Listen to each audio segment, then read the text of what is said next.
Hello students. Today we are going to start chapter 3rd of class 7th biology, weather climate adaptations.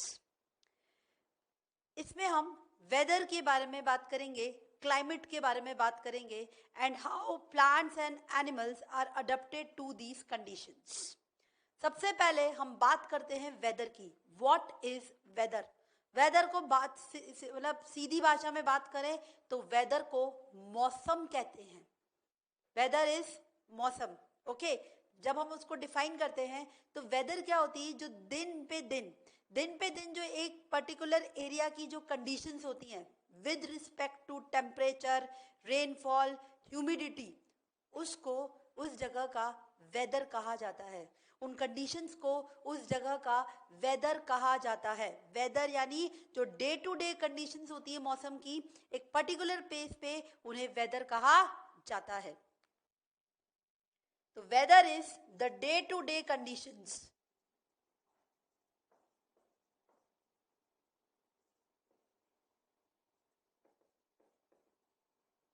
The day to day conditions at a particular place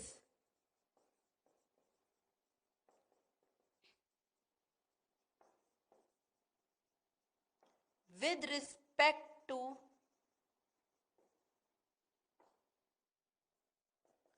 temperature, rainfall, humidity, wind speed, etc. is called weather of that place. Now, further, what are the elements of weather? Weather के elements क्या हैं? Weather का element है temperature, rainfall, humidity, wind speed. These are the elements of weather.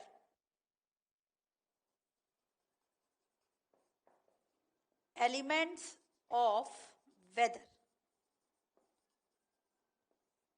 क्या क्या है? Temperature, wind speed, rainfall, humidity, etcetera.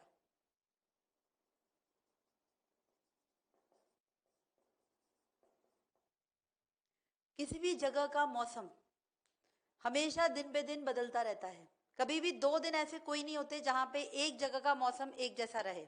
जैसे कि कभी एक दिन में टेम्परेचर बहुत ज़्यादा होता है, दूसरे दिन टेम्परेचर थोड़ा कम हो सकता है.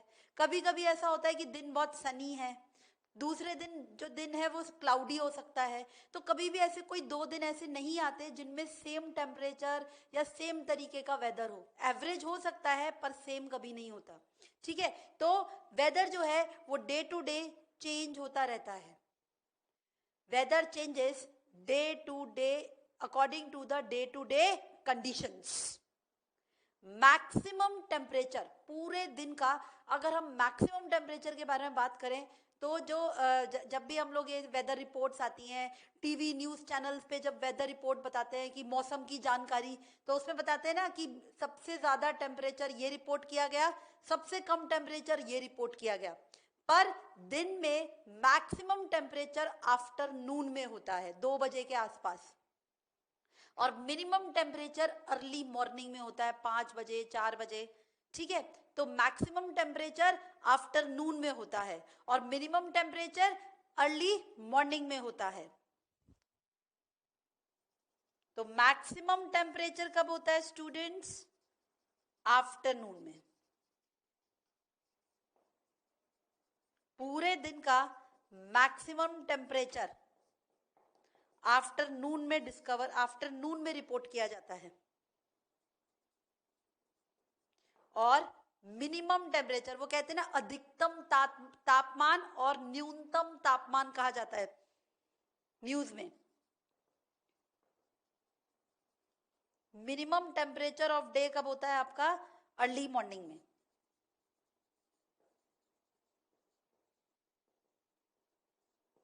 Okay, so this is about the maximum temperature of the day and minimum temperature of the day.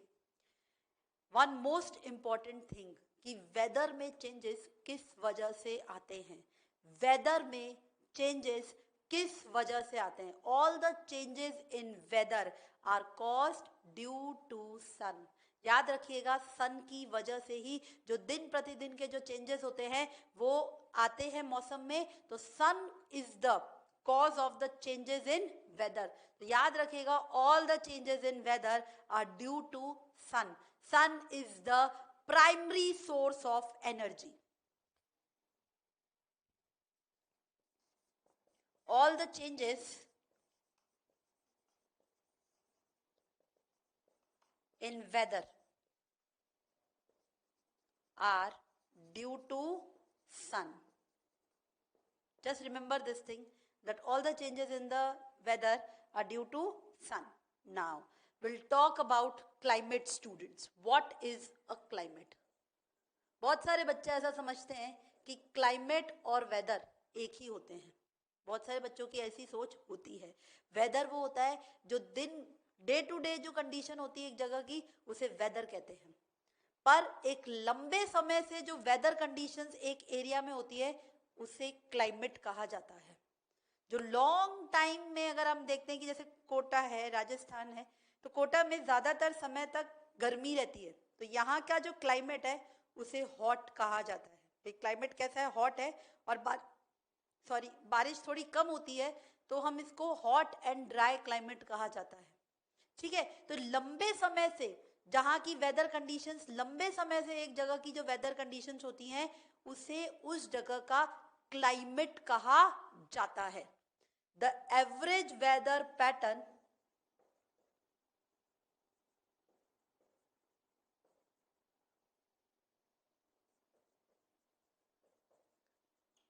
taken over a long period of time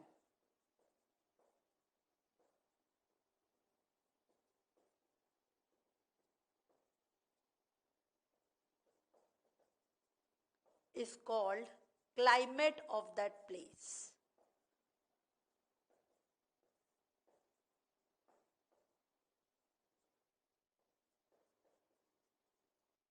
अब एग्जाम्पल में बात कर लेते हैं.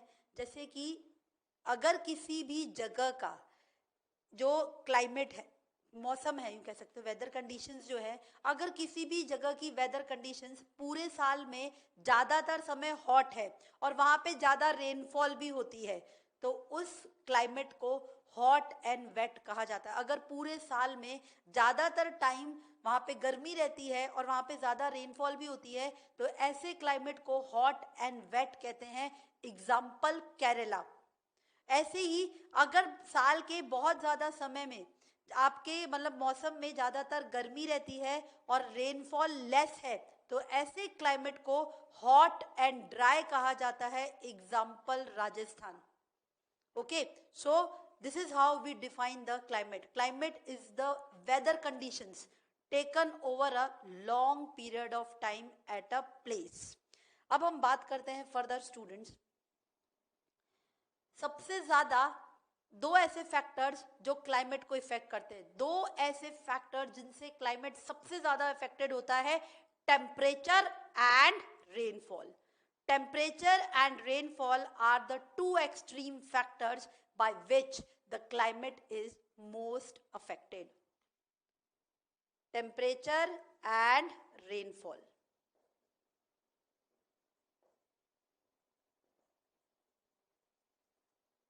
Here are two factors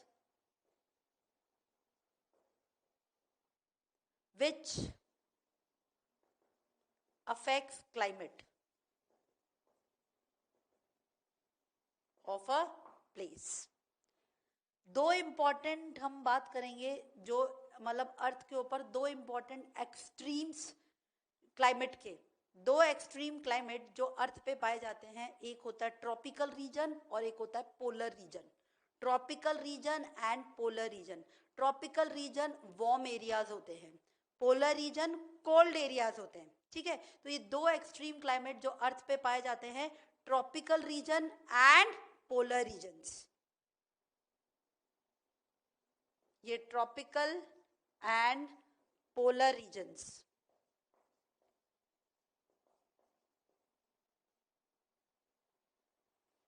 ये दो इंपॉर्टेंट क्लाइमेट रीजन्स हैं जो अर्थ पे पाए जाते हैं.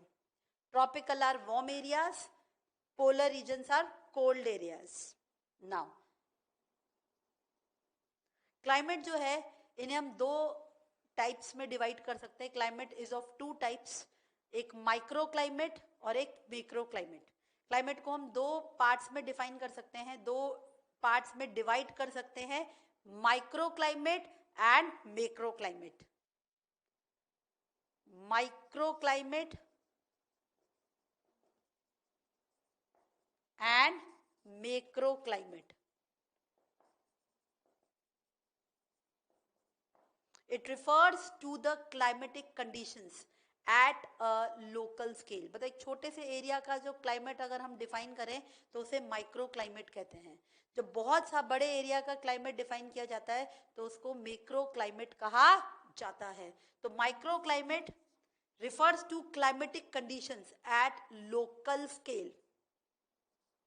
Refers to climate conditions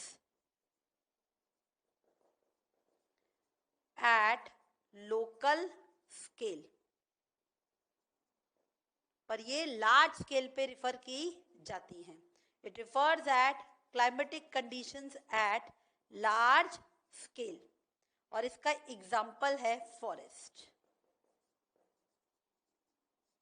forest is an example of macro climate. एक बहुत बड़े फॉरेस्ट का जब क्लाइमेट कंडीशंस डिफाइन की जाती हैं तो उसे मैक्रो क्लाइमेट कहा जाता है. तो this is about whether and climate students.